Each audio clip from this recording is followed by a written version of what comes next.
Hello there.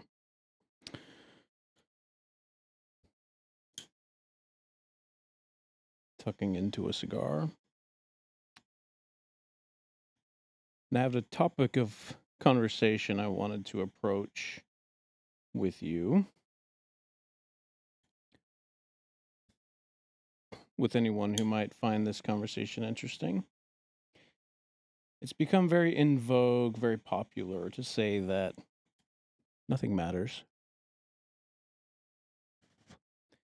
And typically, this is said in the context of some shortcoming or failure.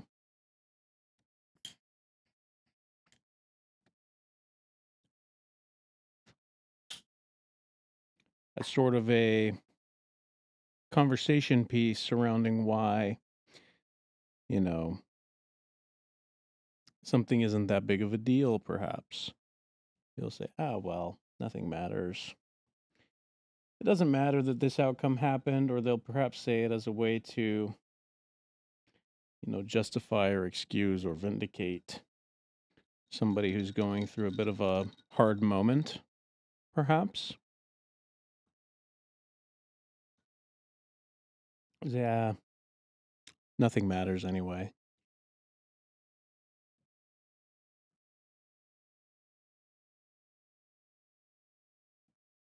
So, how do people come to this conclusion, given that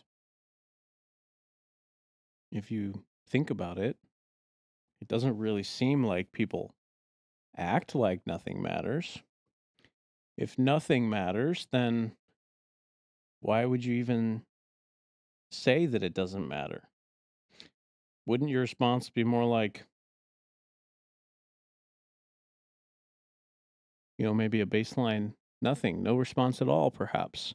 Or perhaps you would say, okay, there's no purpose to respond because it doesn't matter, right?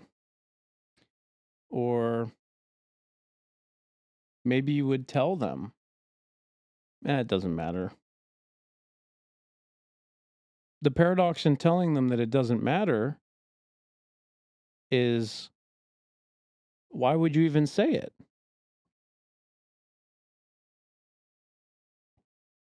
If it doesn't matter, there's no possible justification for telling somebody that it doesn't matter.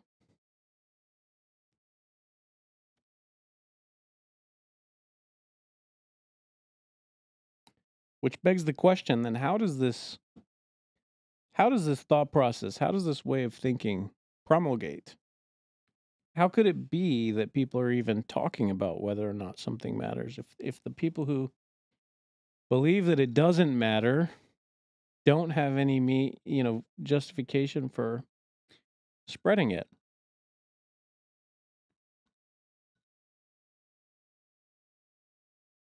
So first we have to figure out, why do people think that nothing matters? That's the first question. How did this idea come to exist, and why is it so common now? Because I actually think it's become sort of the normative viewpoint among young people, particularly. Although among my generation, the millennials as well, it's very common. And there were a lot of people in Gen X who believed it as well. I think there were fewer boomers who believed it. Of course, there were some. Because there were people for the past hundreds of years or even thousands of years who have said this sentence. Before we deep dive on that, what that means is that this is one of the possible conclusions a person can come to, of course. It is possible to derive this conclusion. It's been derived generation after generation. It is something that a serious-minded person can conceive of. And therefore, we have to take the time and the energy to deal with the question appropriately and offer it the proper level of intellectual rigor and sincerity. So we will approach the question in that way. We will say, so how does a person come to believe this? philosophically speaking, not just emotionally, not just from the perspective of somebody who is coping.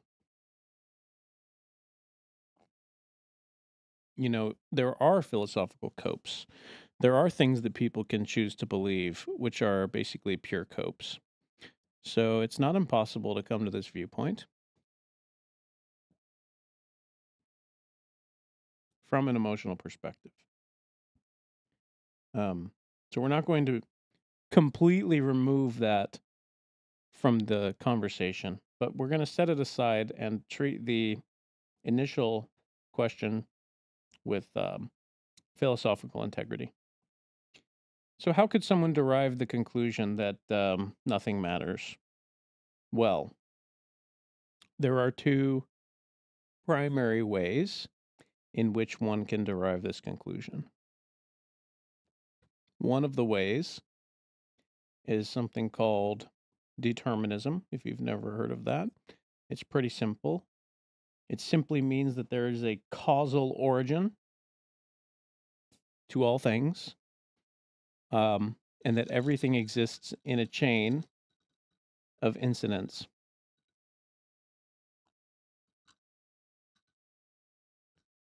And so, the Big Bang caused this, caused this, caused this, and that's the reason you don't like ketchup on French fries. The causal origin of the universe is the source material for everything, including your opinions. Free will does not exist. Therefore, nothing matters. In a grandiose sense, nothing matters, right?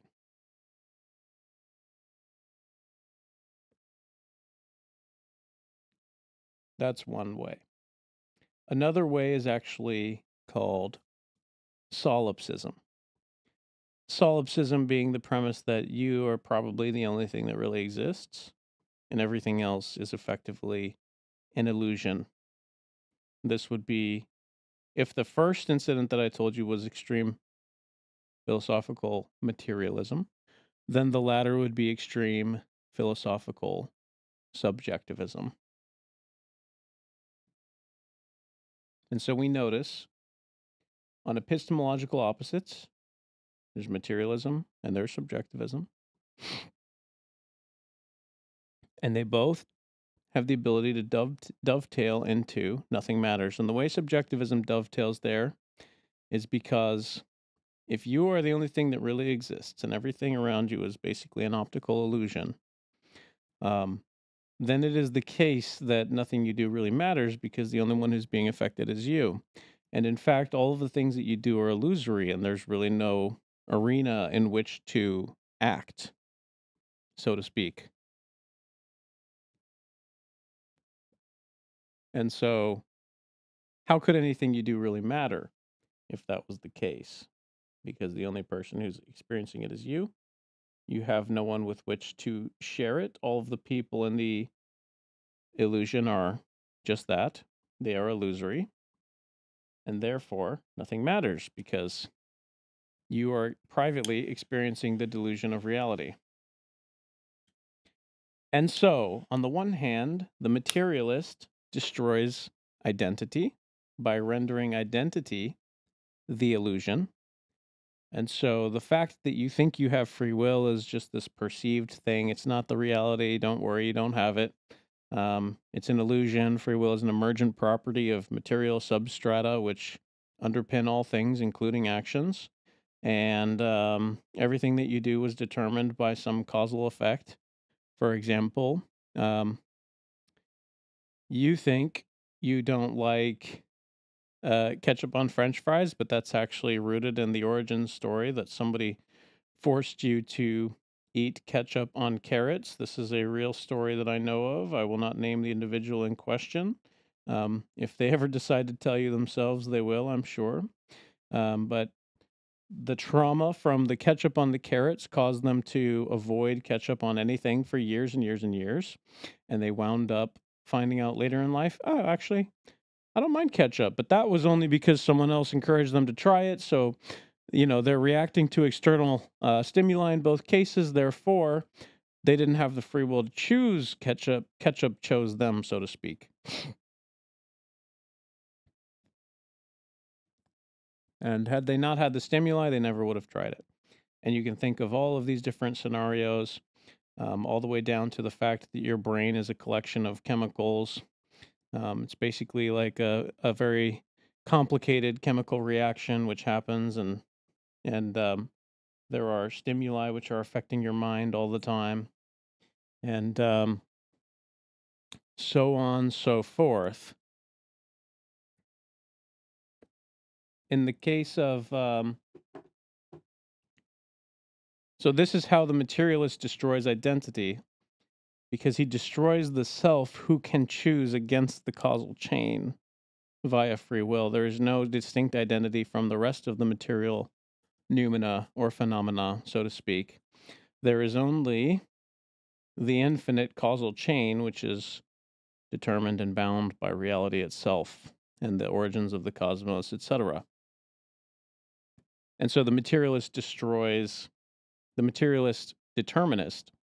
destroys the identity of the individual by rendering him part of the total.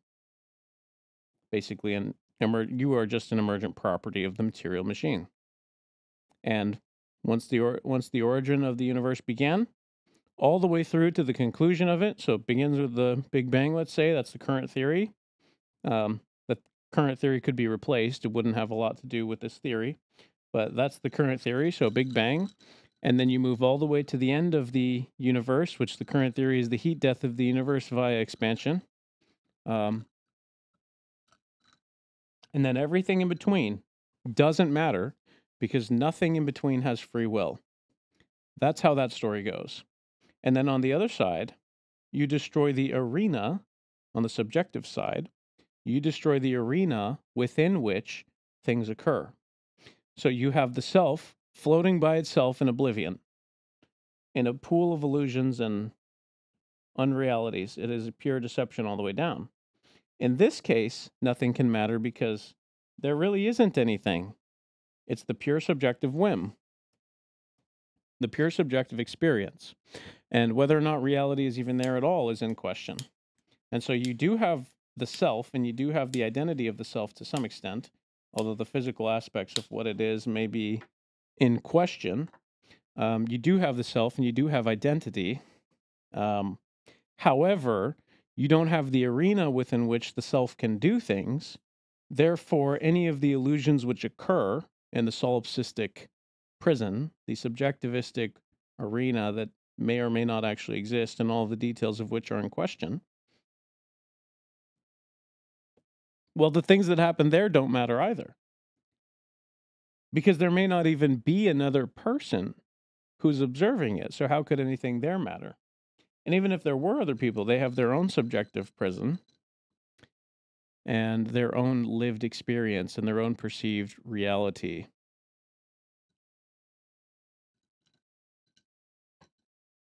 So that also is a place where whether or not people exist is in question. Even if they do exist, they have their own private experience, and that means that there is no universal standard by which you could measure morality, and therefore nothing truly matters because you have ethical relativism, and you don't have any kind of transcendency which would judge whether or not something is truly good. You have what is effectively an arena of opinions. So nothing matters there. This is also the reason why the subjectivists tend to get angry when you call them out on a position that they hold dear, because they don't think that they're simply arguing or disagreeing the facts. They think that you are calling their reality into question, which in fact you are, because of the nature of their metaphysic. So, trying to get this piece of this cigar out. It's not budging. Anyway.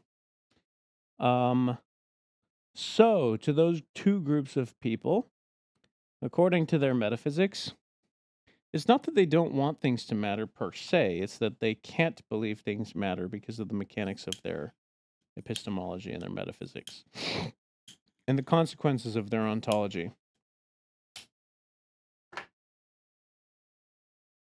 if you don't know what those things mean, um, the quick notes of what I just said is that they don't believe in those things mechanically speaking, because of the aspects of their worldview which guide them to certain conclusions.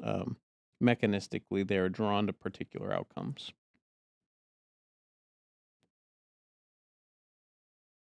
And so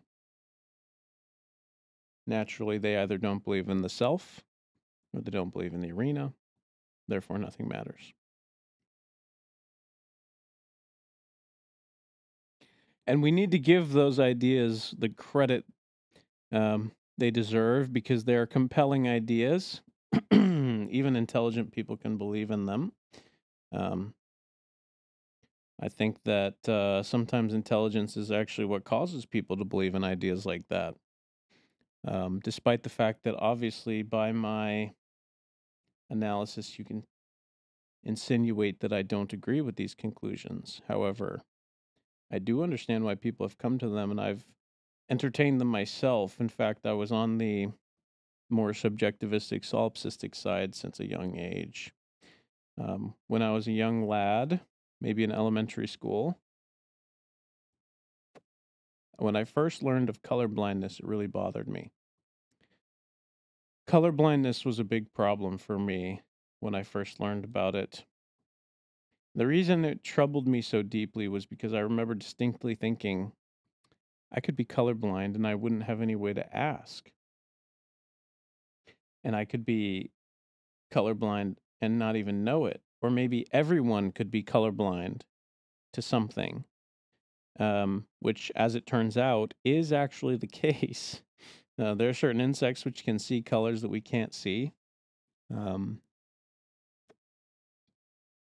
Turns out color distribution is not distributed in an egalitarian spread amongst the animal kingdom, nor is it distributed in an egalitarian spread amongst humans either. As it turns out, women have a better range of color perception than men do on average. So it is interesting how things shake out. I may never know what a particularly beautiful color of red a woman may see, may be unavailable to me. And I just have to make peace with that. But when I was young, I had a hard time with this concept. And the reason was because it made me uncertain that when I was talking to other people, we were talking about the same thing. If I'm saying the color red, what does that person see? And so this troubled me so much that I really focused on it and obsessed on it for actually a few weeks. I believe I might have been in second grade when this first occurred, maybe first grade, but it was early on in my life.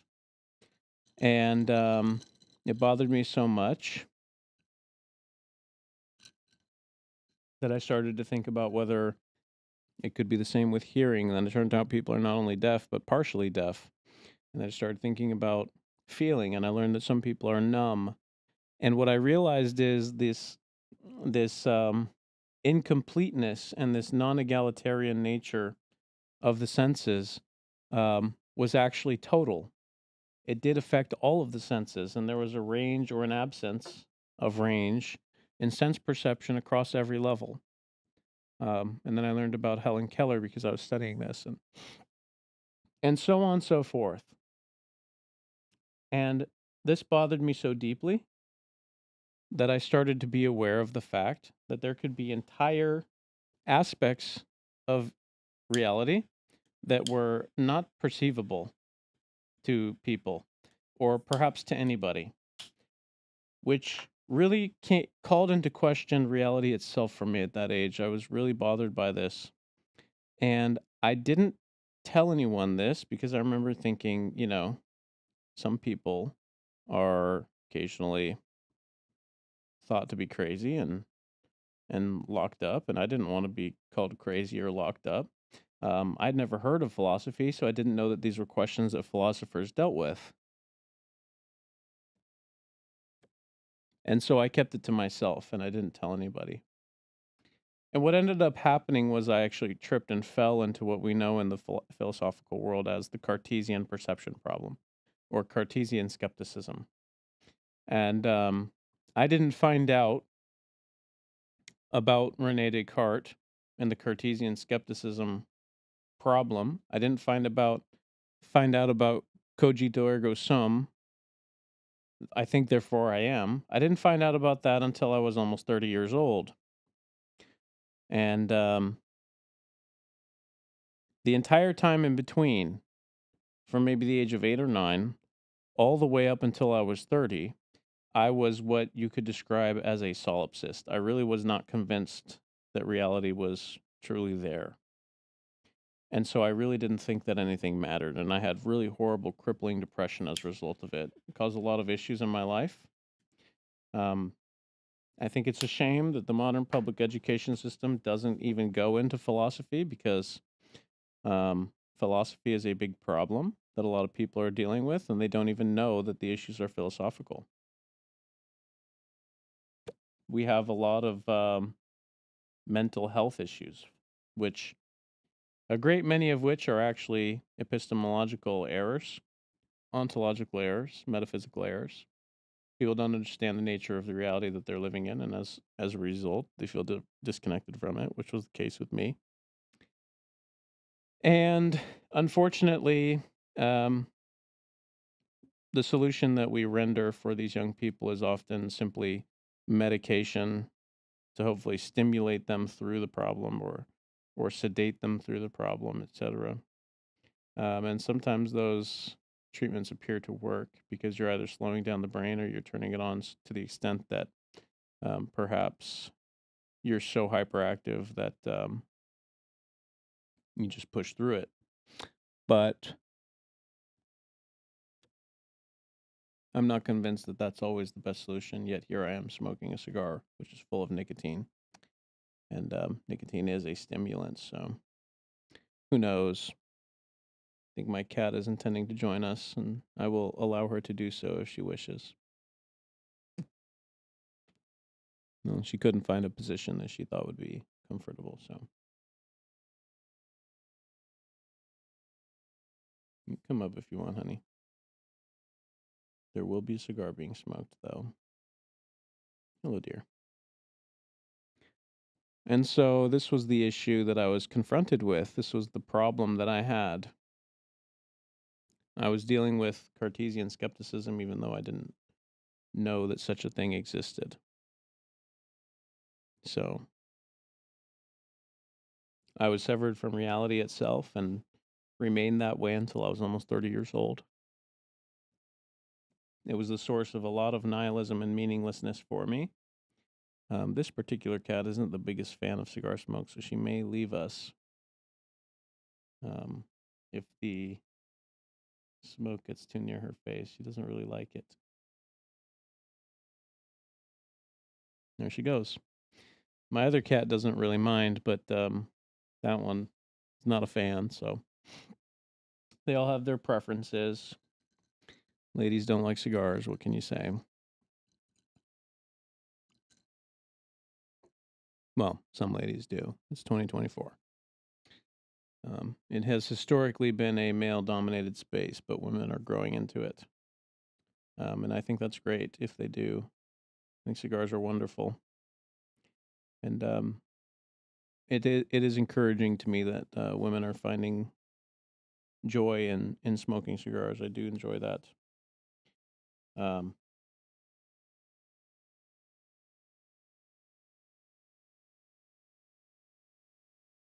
And so I was trapped in this solipsistic prison and disconnected from reality itself, and had to find my way back, stumble my way back to reality over a 20-year period, where I discovered philosophy through the philosopher Seneca the Younger. The first quote of philosophical work that I wrote, which truly inspired me, was a quote by Seneca, which read simply, luck is what happens when preparation meets opportunity. And I remember the first time I read that sentence, I had to look at it carefully, and I thought to myself, wow, that is a very dense sentence. There's a lot there. I have to really think about that. And I realized I believed it was true and I loved the message. So I said, wow, who is this guy? I looked him up. Turns out he's a philosopher, Stoic philosopher. He was the tutor to Nero, which is maybe not the greatest credential to put on your resume if you know who Nero is. The guy who fiddled while Rome burned, so to speak. But it shows you how well respected he was in the community that he would actually be a tutor to an emperor. He was one of the great philosophers in history. And so I said, is that really what philosophy is? It's just like dense wisdom. So I started studying it. And much to my chagrin, I found out that no, a lot of philosophy is verbose nonsense. Um, there are wisdom dense philosophers, and there are also very verbose fools in philosophy. So proceed with caution if you're going to start reading philosophy. You can waste a lot of time. I recall reading Utilitarianism by Stuart Mills, which is basically a 180 page thereabouts document, which could simply be summarized with try to do better, or betterness is a virtue. I mean, you really could condense that book down to one sentence, I think, and you basically get the gist of it. Maybe a paragraph would be a little bit more concise, but the point remains. And so, proceed with caution. Much time will be wasted in philosophy, but much wisdom will be gleaned. For those of you who are struggling with either nihilism or a sense of meaning, or you can't seem to figure out what the point of life is, they're the people who I think really should dive into philosophy. For me, the meaning of life is to try to get this stubborn stem in the center of the cigar out without reaching for a tool. I'm sure you've noticed I've been fidgeting with it the entire time. It's become sort of a fidget spinner for me right now. For people who are already locked into life and already have a strong sense of purpose, I'm really not sure that you would benefit very much from reading philosophy. Because the risks are high. The risks can potentially outweigh the gains. There's a lot of errors in philosophy. If you do decide to go read it, I will give you a piece of advice, which I give everyone I know. There's a young lady out there in the world, a very intelligent and sharp woman whose opinion I respect greatly. Her name is Vashti, and she heard this thing which I'm about to share with you, and she very graciously coined it Broelite's razor, which is my last name is Broelite, and I thought that was a very flattering thing to say. But Broelite's razor, according to Vosh, Broelite's razor is the idea that when you are reading something, or you're reading philosophy, or you're reading science, or whatever it is, whatever the thing you're observing is, it's the premise that observations are easy and prescriptions are hard. Another way to say that is the observation is likely true, and the call to action or the conclusion that a particular philosopher draws or scientist draws is probably wrong. I'll give you an example of this. So, Isaac Newton's apple is a metaphor that a lot of people are aware of. So you hold an apple up, you drop it, you watch it fall to the ground. Okay. We can call that process gravity. It's okay to label what your observation is and to name it, and all of that is totally fine. Whatever that is that's happening is real. Gravity is real. The apple does fall to the ground, right? As soon as you attempt to explain why the apple falls to the ground, the descriptive or prescriptive portion of philosophy is wrong. It's not a question of whether it's wrong or not. Those descriptions are wrong always. The question is how wrong and why. And the other question is, and this is a part that people have a hard time with, especially after I've just said what I've said, a lot of people get really upset and they stop listening. But this is the part that's very important. Is it usefully wrong?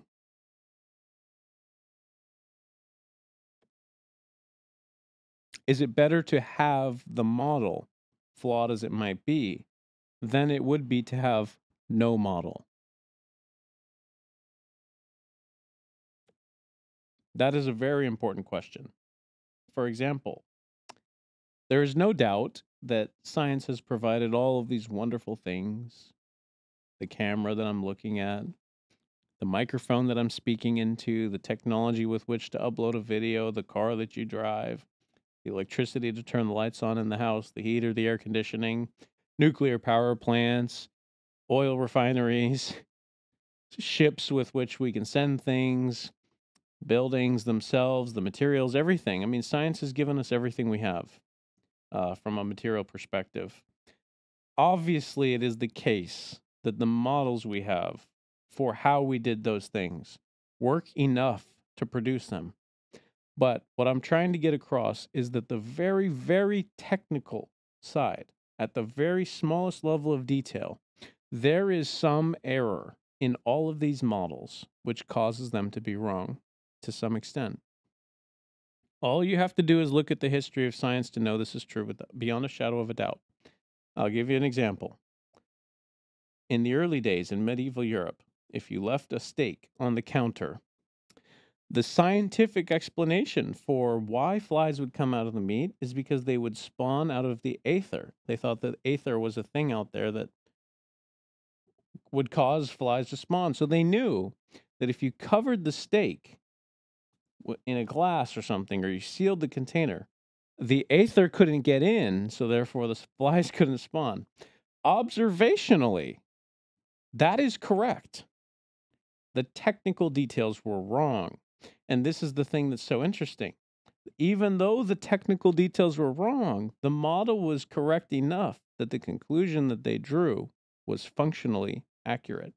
And so what I'm trying to explain to you is that literally 100% of our scientific assumptions currently are operating on a model that is more useful than having no model whatsoever. And so the question is, how wrong are the details and how useful are they? And as it turns out, the models we have currently are extremely useful, very powerful, and very good to have. And they're only getting better over time. And we should embrace them, even though we know, technically speaking, at some level, they're wrong.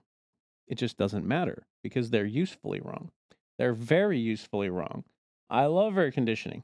I don't care that the explanation we have is got to be wrong. I just like the fact that it feels cold. You understand? And so this is actually a embracing of the scientific method's skepticism, accepting that, yeah, the conclusions we have are wrong. I just don't care because the outcome of the scientific work that we've been doing is so functionally useful that it doesn't matter that it's wrong. And that is actually an integration of something called faith. It is a form of faith which allows you to reintegrate despite the fact that you know that your conclusions are wrong and that you don't need them to be right to move forward. And in fact, the fact that they're wrong and your embracing of that fact that they are in fact wrong actually frees you to check your premises, which allows you to potentially make the next breakthrough because you're in a mental frame which is humble enough to say, even though this is working, it could be wrong. And that's literally true. This is an example of why it is so important to retain humility, skepticism, and embrace faith despite those things, to move forward with incomplete and imperfect conclusions and build something anyway. It doesn't have to be perfect. The need for perfection is a very modern um, thing. And I think that it comes from the fact that people don't really believe in themselves anymore. They're not really sure what the point of being here is, and they don't really care if things improve. As long as someone said it's good enough, then I'm going to go with it. It's an abdication of responsibility, it's an abdication of identity. And I think that it goes back to what we spoke about in the first place, which is that they don't really think anything matters. So whatever someone else is working on is good enough for me. I don't really care. I think that's partially where that comes from. Because again, we have an increasing percentage of our population which doesn't believe in the arena or doesn't believe in the identity of the self within which to act. And so we have this problem in our society, and it's not going away anytime soon, which is part of the reason I'm making this video, because an increasingly high percentage of people believe that nothing matters. Um, so I actually think that the integration of faith is one potential thing to embrace, to remedy the fact um, that we don't know what the conclusions are. We don't know what the prescriptions ought to be. And it doesn't matter. We don't need to know that. As long as something works and you test it, good enough. So, what I'm advocating for you to do is to, instead of using the mind of a mathematician who needs, a kind of like rigorous structure and perfection and wants this perfect outcome, I want you to embrace the mind of an engineer. Engineers have this problem where they know they could always add more structure, and they know that there could always be a building that's better, or a bridge that's stronger, or an aqueduct with a more perfect incline, etc. But at some point, because of a deadline, they have to ship the project. And so they go, you know what, this is good enough, I'm shipping it. And I want you to start to think about ideas that way. Um, know that they could be better, leave space for that correction to occur in the future. But once an idea appears to be working, go ahead and ship it. Because working is often better than waiting for perfection, because perfection is not coming.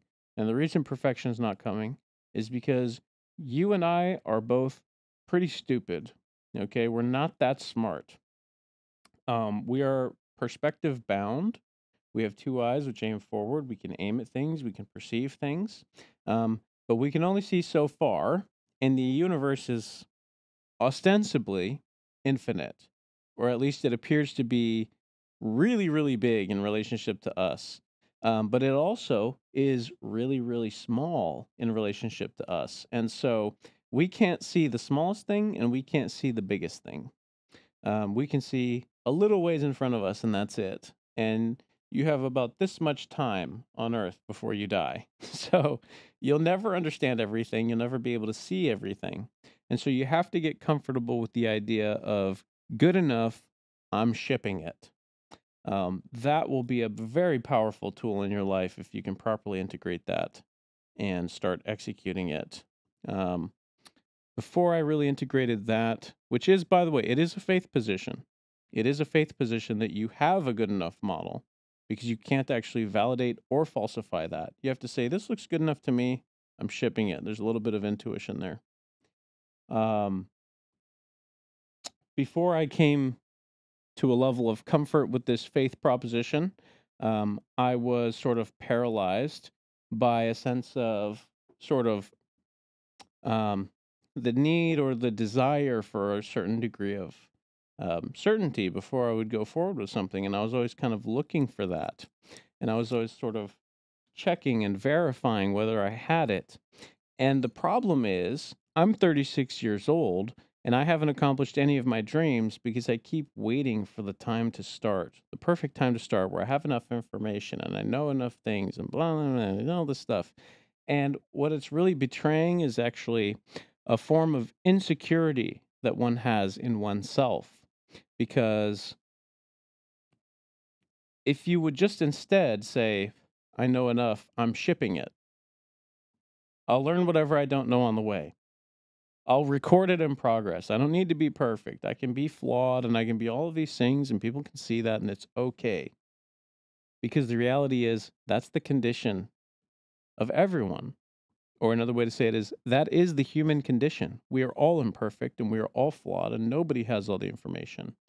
So it's okay to start before you know where you're going. It's okay to start when you don't know why you're even starting, where you don't even know what the mission statement is sometimes. Um, and it's okay that the product isn't perfect, because the product is never perfect, because you are not perfect. You're not capable of producing the perfect project. So just get started. This is what I realized was the case, is that maybe the reason I hadn't started is because I didn't have enough faith in myself. Thomas Aquinas said that the nature of God is pure act. And I think that's really clever, and I do think that there's something true about that. To put it into human terms, how that relates to us, maybe the way to say it would be that the most pure integration of the concept of freedom of will, which I haven't proven how that could possibly exist, and I'm not going to for the sake of this argument, but let's just say that humans have freedom of will. Let's just assert that for the moment. This is going to be a long conversation if we don't. I'm just going to assert it. Humans have free will, and faith is a moral good. Then that would mean that the pure action is the highest possible integration of those two things, because it is activation of free will and it is a moment of pure faith. And it is the location, the pure action is the location where the seams between freedom of will and faith are undetectable. There's a perfect overlap on a Venn diagram. Pure action does not have space for doubt. You are simply doing. You are simply living. And there's no space for questions like, or statements, I should say, like, nothing matters. When you're in that moment of pure action, you're not questioning existence. You're not doubting the nature of reality. You are simply doing. You are simply living. And the nature of reality itself is implied in the action, because the action contains the arena and it contains the individual and it integrates them. They're happening in the same place at the same time. When you go and you play in a soccer game, or let's use a negative, for example, you have a fist fight with one of your friends, or you go and you help an old woman across the street. All of these places are examples of pure act.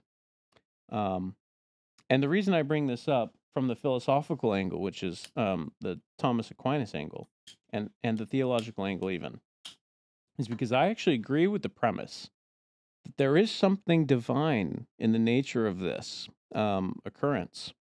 And I actually think that it is a transcendental aspect of what it means to be a man, um, what it means to be a good man. I think that this is probably the part where you would have to give credit to Nietzsche, because as much as I disagree with some of his conclusions, I do think that it's the case that the pure action is the elevation of man to one of his highest potentials. The integration of faith and the activation of free will at a maximal level is sort of what it would mean to be the higher man, or as he would call it, the Übermensch. Um, it is the locus of what he would call the will to power in some extent, um, or the warrior mentality, the way of the warrior. You know, you're not sitting around supposing all the time. You're actually getting out and doing things. You're creating a ripple in the material world. You're causing things to occur. I don't think you can really call yourself a masculine man unless you are able to embody this sort of Aquinas pure act, as he would call it. I mean, he's talking about the nature of God, so I'm sure if you asked him, he would say that this isn't possible for man. But I'm sort of tangenting into a point that I'm making, which is that I think to some extent, while the perfect activation of this, it may not be possible. You can use an engineer's mentality, approximate what it might look like, and get as close as you can get to it. And my assertion would be that whatever the consequence of doing this is, um, potentially it may benefit your life to embody this to some extent. Get out there and do some things. Don't doubt them so much. Don't sit around and question whether these things have meaning or not.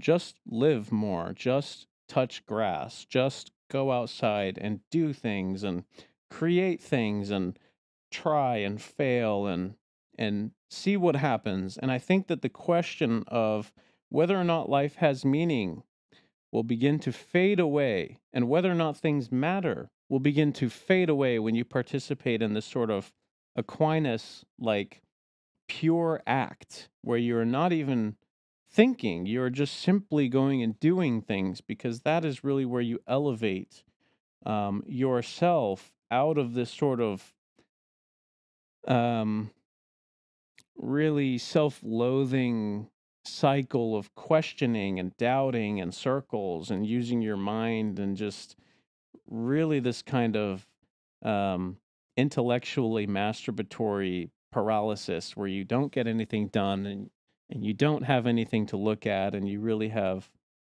no purpose. And it's a really dark place to be as a young man in the world. And you'd be better off doing literally almost anything else than sitting around and intellectually supposing and questioning all day. It's probably the worst thing you could do, and it will certainly cause you depression, and you will um, not have success with the ladies, and you will not be popular in your family, and you will not have community, and it's just not a good place to be. So I highly encourage you, do not fall for that temptation, especially for those of you who are a little bit intellectual. Do not fall for that temptation. It is not a good place to be. I don't recommend it for you. So then the question becomes, if this kind of pure action is indeed sort of an ethical good, then what should you aim at with these actions? And I do think philosophers or psychologists like, your Jordan Petersons have a pretty decent starting point for you. Your clean your room, the kind of Petersonian cliche of cleaning your room, um, aiming low enough, the idea that you're not aiming low enough if you can't start. So, like just pick the socks up off the floor first. I think that this is a really helpful idea, and I do encourage you to start there if you can stomach it. I have finally gotten the stem out of my cigar, so you could say I was aiming low enough. So hallelujah for that. It only took me like an hour. I don't know how long we've been rambling, or as the Gen Z folks call it, yapping at the camera consecutively, but here we are.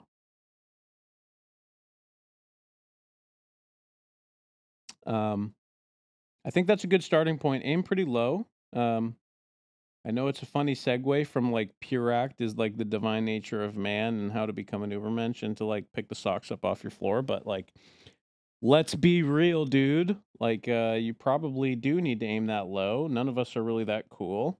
We're all these collection of imperfect apes walking around the planet who have figured out that we do carry the nature of divinity within us, which is this phenomenal realization that we are these sort of divine apes, which is this hilarious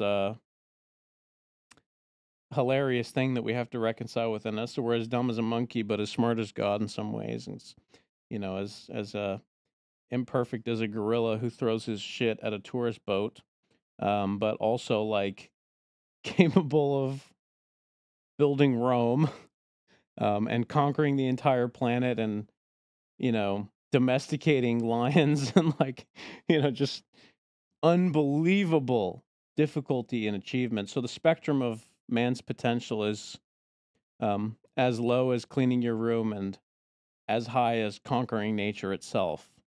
Um, so pick a target, bro, is basically where I'm going with this. start with one you can hit, and then integrate your way up to painting the Mona Lisa.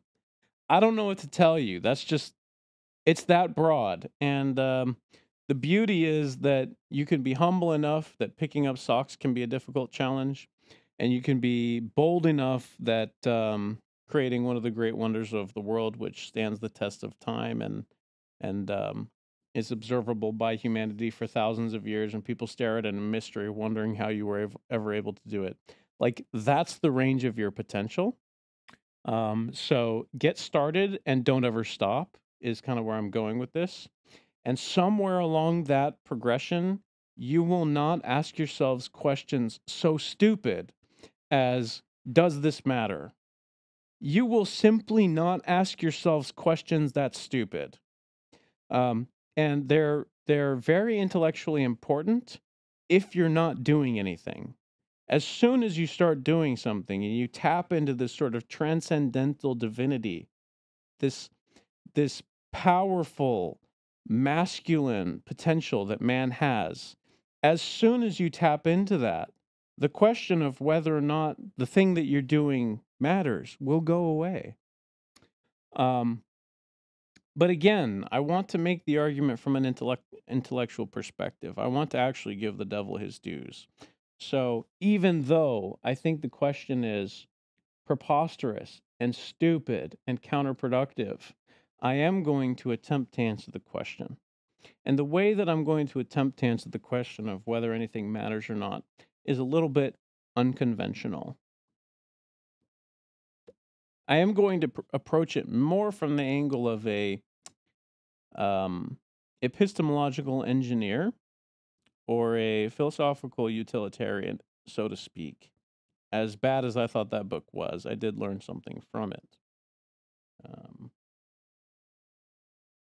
Perhaps a pragmatic perspective, utilitarian perspective, whatever you want to call it. But let's just call it an engineer's mind, a philosophical engineer's mind. So, what I want you to do when you encounter a philosophical proposition like nothing matters, the first thing I want you to remember is that nobody is smart enough to tell you that your life doesn't matter.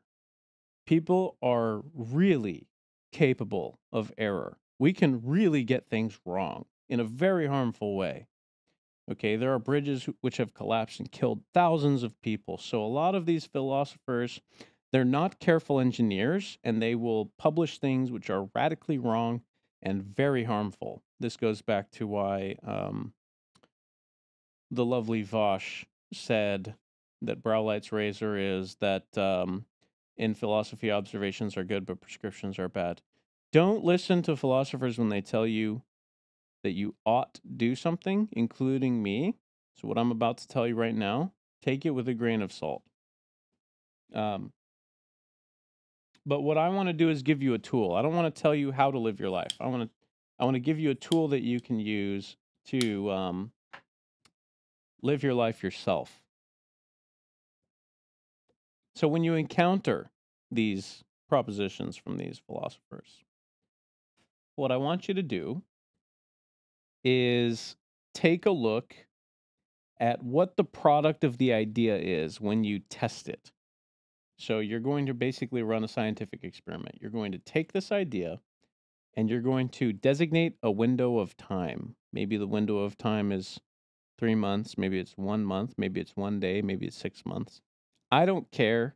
It's your life. You spend your time how you want to, right? But I want you to measure yourself where you were before you started and measure yourself at the end of the time window that you've been testing the idea. Okay? So when you get the idea, nothing matters. Measure your life before and then run that experiment. Live your life like nothing matters, right? Don't change your underwear. Shit on your bed, right? Like nothing matters, right? So don't do anything. Take it to the extreme. Tell your boss to kick rocks. Just quit your job. Don't study for your test. In fact, Don't even fill anything in on your test. Um, don't tell your parents you love them, right? If nothing matters, nothing matters. Don't do anything. Okay, obviously I don't advocate that you do any of those things because I think that things do matter. But I'm trying to illuminate what it would look like to run that test. And it's not going to be pretty. If you ran that test authentically, it's not going to be pretty, okay? Your life is going to fall apart really fast. You can try it if you don't believe me. Um, don't get up and eat anything. Don't get up and drink anything. Why would you do that? Nothing matters, right? So run that test for some period of time and then measure your life and see whether it's better at the end of the test or not. And if it's better, what I want you to do is to think about the idea that you originally had and then try to measure whether the consequences are a result of that idea. And if they are, and the idea is making your life better, continue the experiment. Say, okay, we're going to try this for another month, or maybe you'll do it for an even longer period of time. And then you'll measure whether the outcome is better at the end of that or not, and so on and so forth. Now, transversely, if things are worse, I want you to take a close look at the idea that you employed. If things are worse, you can run the experiment again if you want. And then if they get even worse, this is the mentality of the engineer I want you to have. I want you to say, it looks like this idea is causing things to be worse for me. I think the idea is wrong. So things that make your life better, they might be right. Things that make your life worse, they might be wrong. This is the mentality of an engineer. My bridge failed. My calculations must have been wrong, right? I got something wrong. That's why my bridge failed. I got to go back to the drawing board and reassess these initial suppositions. I want you to do that with ideas. Even if they seem logically airtight, even if you can't figure out how they're wrong, if they're making your life worse, I want you to say, even though I don't know why they're wrong, because you're not that smart, remember, and I'm not that smart, so I don't know why they're wrong. I can't tell. I can't access all of the variables which might be causing this idea to fail and produce a negative outcome in my life. I want you to go back to that idea and say, I'm going to set you down for now. And if you're a true scientist, what I want you to do is take the opposite conclusion. So, for example, if the idea that nothing matters is making your life wrong or making your life worse, because the conclusion is wrong, right? Therefore, the conclusion is worse. What I want you to do is take the antithesis of that conclusion. So, for example, maybe everything matters. Maybe nothing matters is so wrong and it makes your life so much worse that everything matters could be a better starting point. And I want you to measure your life based on that premise and test it like a scientist, like an engineer, right? And then live your life under the operation that everything matters. For example, waiting 5 minutes longer to get out of bed matters. Eating one donut that day matters. Not saying I love you to your father and your mother matters. Literally everything matters, right? Running 1% faster that day, if you're training for some sport, matters. Doing one extra push up if you're in the gym matters. Eating a salad matters. Like the possible studying 30 minutes longer matters. Like taking 30 minutes of healthy rest where you're not scrolling on some social media app depleting your dopaminergic supply matters. Like recharging your batteries effectively, eating healthy foods matters. Like everything matters. There's nothing that doesn't matter. Walking the old lady across the street matters. Like all of it matters. Measure the outcome of that. See where your life goes if you take that conclusion. And don't be too damn intellectual. Don't try to prove it because you can't. You can't prove it. You're not smart enough to prove it. Don't be so egotistical. Create the hypothesis, run the experiment, understand that the model will be flawed, it will contain errors. You may not be able to prove it, you may not be able to justify it, and then switch straight into pure act. Embrace the model and go directly into pure act. And then see what happens. And if your life gets better when you do that, and spoiler alert, it will, don't question why. Because endless hyper rationalization, endless hyper thinking is an eternal rabbit hole. You will enter analysis paralysis and you will die in that hole and you will never accomplish anything in your life. I promise. Don't fall for it. Way too many philosophers have done that. Great men with great minds sat around supposing their entire lives, and their works weren't even published until after they were dead, and they never knew that anyone read them at all. And you could join that category of people if you never do anything. You could die a meaningless life, and you will never experience the joy of being listened to or community or feeling love. You can fall into these meaningless holes, these pockets of philosophical despair, and you can stay there for your entire life. And I don't want that for you. I want you to enter the state of pure act, which is a hyper masculine position. And it is the embodiment and the elevation of your freedom of will, meeting your pure faith, colliding, and then creating a ripple in reality, which has both benefits and consequences, which are immeasurable. And that is the beginning of a path of adventure for you that will be so full of meaning that the questions of whether life have meaning won't even enter your mind because you'll be too busy on the path. That's what I want for you. I want you to be on an adventure. I want you to go embark on a hero myth, your own personal hero myth, which is custom chosen by you, whatever your adventure is, whatever your pure action is, wherever you find meaning. You could be an all-star soccer player and you could wind up playing in Barcelona, or Real Madrid, or you could be a professional MMA fighter and you could wind up fighting in the UFC, or you could be a boxer, or you could be an intellectual, or you could be an artist. You could create one of the most incredible paintings that's ever existed and have people flock to your art galleries from miles around, or you could be an architect that builds one of the most incredible domes with one of the widest levels of support that anyone's ever seen. And no one can even figure out how you built a room that big. And on and on and on. The potential is limitless. You could write the most beautiful poem that anyone in the 21st century has ever written. One of the most creative works that has ever been seen by human eyes. These are all things which are within your potential as a human being.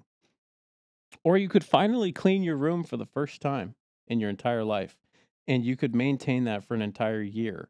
If that's the level that you're at, damn, what an accomplishment. What a difference between last year and this year. Um, and these things are all available to you. And the only thing that it will require is that you drop the ego and you stop questioning whether things matter. And you realize that you're really not smart enough to make that value assessment. You don't know if something is true or false. You're not capable of that. So the best thing you can do is approach reality with the mind of an engineer and stop asking silly questions like that and just go live your life. But I want to close this message on the notion and the idea that everything matters. And this is the conclusion which I think is the most likely because I've run the experiment myself. I spent way too many years in the premise that nothing mattered. It doesn't work, it makes your life miserable. And I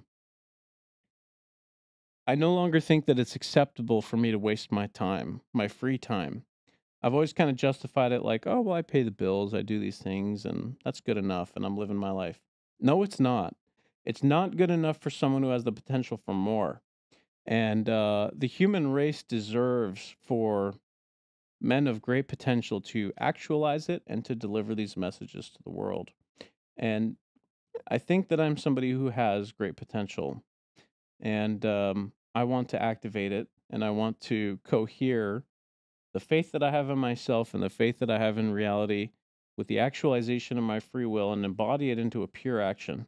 And in this case, the action happens to be speaking at a microphone and a camera and uploading it to the internet, which for me is actually an act of great courage because it's been many, many years in which I've thought I ought to do this and I have not done it, um, both for the fear of failure and for the fear of success. And, I have a good life and I have a lot of things which I would not want to change. And this is an act of courage which says that the choice that I'm making is the right one because it begins the adventure of my life. And that is the spirit which I hope you take away from this video, which is that your life is worth living, the adventure is worth taking. The pure action is the one that you should be aiming for because it is the integration of faith in reality, faith in yourself, and belief in your free will and your ability to actualize things. And that is the most masculine position that a man can take. And I encourage you to find what that means for you and do it and test it and don't question it. If it works, don't question it. Keep going. Do it harder. Do it better. And simply um, simply live, simply act. Become the pure act. How can I close this video out?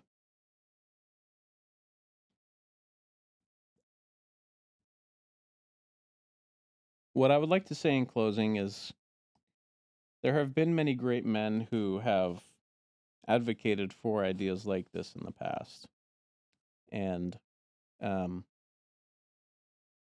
ethics are a very important aspect of what we're talking about. One of the ways that I would encourage you to measure the success is whether or not only does it make your life better, but are your actions making the lives of others better too? I think that there is really a piece missing from our culture. Our culture tends to be very um, self-centric, very inwardly focused. I'm not using a word like selfish, and there's reasons for that I'm not going to get into, but very interested in whether or not something benefits you. And I think that it would be nice if some of the actions that you devoted your pure act to um, were mostly selfless. And if you were able to measure, whether or not you were benefiting the lives of other people around you, that would be a really good thing to do. And I do think that one of the true natures of man is to provide and to protect. And so part of the duty that you have as a man is to make the world a better and safer place for others to live inside of. Um, and I do think that it would bring great meaning to your life if you were able to do something with your pure action, your integration of total faith and total freedom of will. If you were able to reach those total states, I'm not saying you will, but let's say you reach 70% faith and 70% free will, and you had a 70% total act, that would be pretty good. And you could go use that activation to um, take care of some elderly people or something like that. Donate some volunteer work and really make a difference in a local community. This would be a wonderful example of doing that in a way that you could really elevate your esteem in a local community and start to have a name for yourself as somebody who matters to those people. And I do think that that is a way that you can receive a sort of um, sympathy and warmth and kindness in response to your activation as a man, which will still produce results in the real world, which the meaning would be very difficult to question, and it would considerably boost your esteem and your resolve. And this is actually one of the ways in which charity benefits the giver. Um, because you gain reputation and you gain community and you gain honor and you bring honor to your family's name and all of these wonderful things which come to you as a result of your giving and improving the lives of others. And so, um, you know, that is probably one of the ways that I would want to close out is that there's nothing wrong with doing things for yourself, and there's nothing wrong with building yourself up and creating strength in yourself. Um, but there's also nothing wrong with helping other people and doing things for the benefit of community and doing things for the benefit of others and purely to make the world a better place and to see your loved ones and even total strangers' lives improved by the quality of your actions. And so it would be my wish to you and my parting message on this journey that if you decide to test the theories, keep careful notes. See whether or not the proposition that nothing matters makes your life better. See whether or not the proposition that everything matters makes your life better.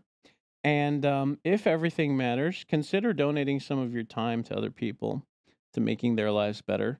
And then take some of your time and make your own life better. And just be a force that makes everything better as often as possible. And never stop. Continue iterating to the point where your whole house is clean, your community is clean, your life is clean, your reputation is clean, your honor is clean, and um, your place in life is respected and you are loved by community. And if you can do all of that and still become a powerful, formidable man, um, I think that that's really what the nature of divinity and the pure action really is. That is the proper version of the Ubermensch, which doesn't cause harm to others, and someone who is respected and loved by his community. That seems to be the message of Christ. That seems to be the message of basically any holy figure you can name. And that can be the role model and the inspiration for your life. And I hope that it becomes that. Um, my name is Dan. Thank you for listening so much. It is something that I've intended to do to ramble at a camera for, a considerable duration for a long time. I've believed that this is something that's important that I should start doing. I'm going to do it more often, I promise. And yeah, thank you so much for listening. I just have needed to do this for a long time and I haven't done it well, I've never done it. And so I don't have any experience in how to close these things out. So I'm just going to say, bless you and bless your family. And I hope that you're able to embark on this journey with nobility and humility. Forgive yourself for the times you do it wrong. Congratulate yourself when you do it right. Never stop iterating. And together we can make this world a better place to live. And I hope to do that alongside you.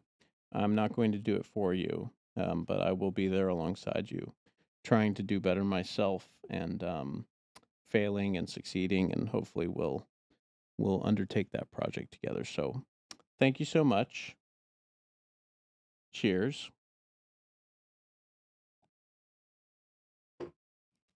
I'll see you in the next one. Have a lovely night. Thank you.